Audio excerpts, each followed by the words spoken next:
What is going on, ladies and gentlemen? Welcome back into Barlow Studios. Now, this is the second tips and tricks video that has been generated from this awesome project.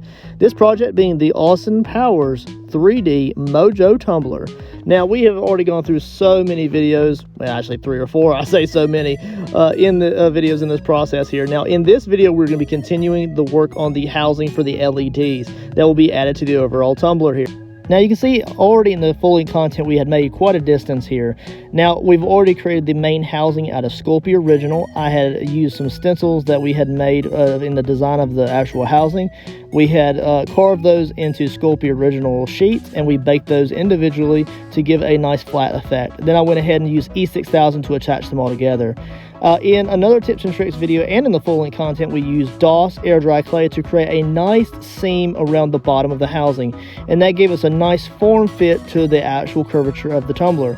Now, we let that dry and we trimmed it, and that was just a tips and tricks just showing how we can bridge the seams and introduce different clays together in different ways. Now, this video is going to take it a step further. Now, in this tips and tricks video, we're going to be using liquid clay. Now, this is a older liquid clay. I've had this for at least over a year. Now, this is also a pearl, so it's going to really give it a nice, really shimmery effect, a really nice sleek effect. They have a lot of different types of this. If you're just using it for kind of general overall projects, or you want to use it for a lot of metals, I do recommend the pearl. It's a really nice texture to it. But if you're going to do a lot of paints over it, then you can go with original as well. I really do like pearl for a lot of subjects that I create, but I always want to have on hand the original as well. And moving forward, when I go back to buy another container of this, then I'll probably get that as well. Now, you can see that because of the age of this, it is drying out quite quickly, so it is becoming a lot more tacky than it usually would have been normally if this was a newer bottle, but that's completely okay. Now, as you can see there, I literally just squirted onto the item here. We got it sitting on a piece of tin foil and a blank tumbler so that I can go ahead and bake this here.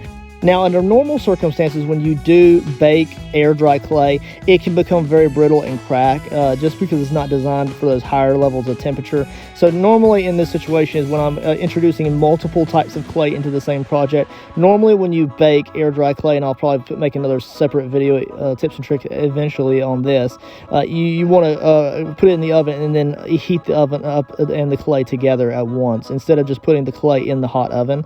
I'm not doing that in this situation, and also the clay on the very bottom is not completely cured, so that oven's going to help that along the way. It, however, is not going to cause any issues in the situation that we have for this tips and tricks video.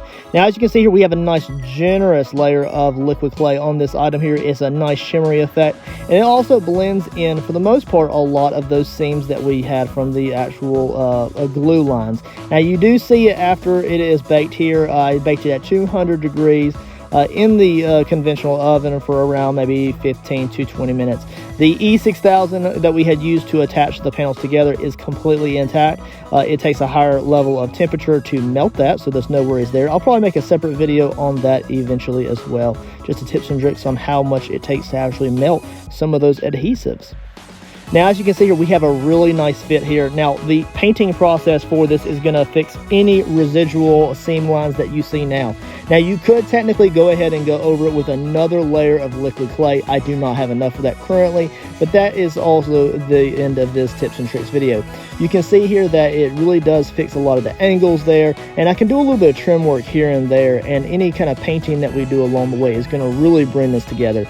So if you want to check out the painting part of the video, make sure you check out the full-length content. I will link that at the end of this video, as well as the other tips and tricks playlist as well. So if you want to see any of the other tips and tricks for clay, or the one that we had made previously for the DOS air dry clay, just creating little seam lines and blending different types of clay, then you can.